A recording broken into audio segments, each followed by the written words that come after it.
Hey squad, it's been a while. Goober Troy here. New World has been out long enough that many players have reached the end game, but players like myself are still slowly working our way through the leveling process to take in everything the game has to offer. As of recording this video, I'm around level 37 with about 60 hours put into this game. I play a couple hours each day to go out and do some quests and maybe gather some materials, as one typically does in this type of game. For a core gameplay loop, this is fine and typical in many MMOs. However, due to the bland questing in this game, I found simply running from quest A to quest B and playing Running Simulator for the most part is having a negative effect on my enjoyment of the game. So instead of just running from quest to quest, I decided to take a bit of a different approach to how I would tackle a zone and the questing. I'm sure many people have opened your maps and simply selected a quest and started auto-pathing towards that one particular quest, completing it, and then pathing to the next, your next quest, maybe taking some detours here and there to gather some materials along the way. The way the questing and their locations are designed forces you to walk long distances so you can actually experience more of the wilds in the game. But while exploring, how many people do you tend to encounter? I'm sure you've all seen your fair share of fellow explorers. Now let me ask this follow-up question. How many of those players running around solo are flagged for PvP? I'm guessing very few, if any at all.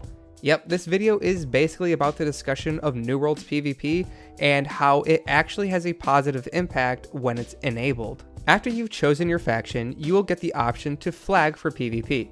This is purely a voluntary choice, and you will get some extra perks when PvP is enabled, such as a small bonus to XP, but that's about it. And some people believe that these perks aren't worth it, considering if you die, you will likely lose XP due to dying and having to run back to the location where you're originally questing.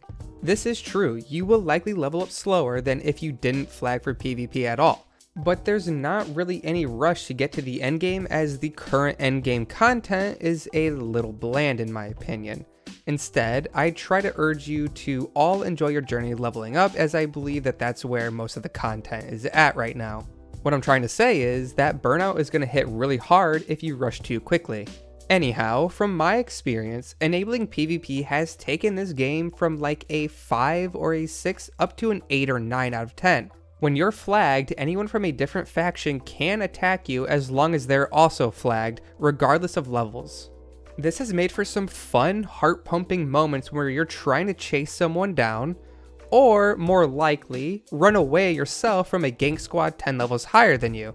It can be frustrating at times, yes, I admit that, but at the same time, I have had more laughs as I try to give people the slip and run away from the gank squads and stuff like that. There's also moments where you see one of your own faction members getting ganged up on, and you can come to the rescue.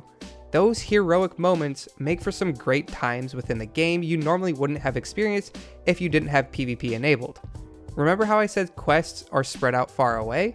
It's to force people to navigate around the world map to force encounters like these.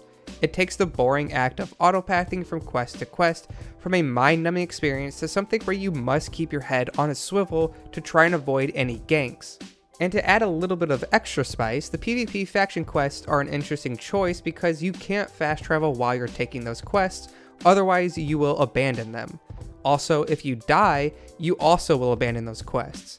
So while you're out in the world flagged for PvP taking on these quests, you kind of get this extra layer of stress that kind of gives like a survival game type vibe where you can't be found by the enemy gang factions and stuff like that, and you just try to survive while you complete these quests. It's a lot of fun.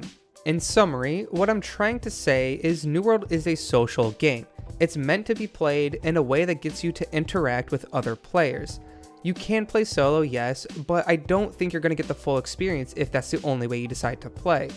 One of these ways is to enable PvP, and I assure you that while it might be frustrating initially, if more players were enabled for PvP, I truly believe there would be a lot of fun shenanigans for everyone to enjoy.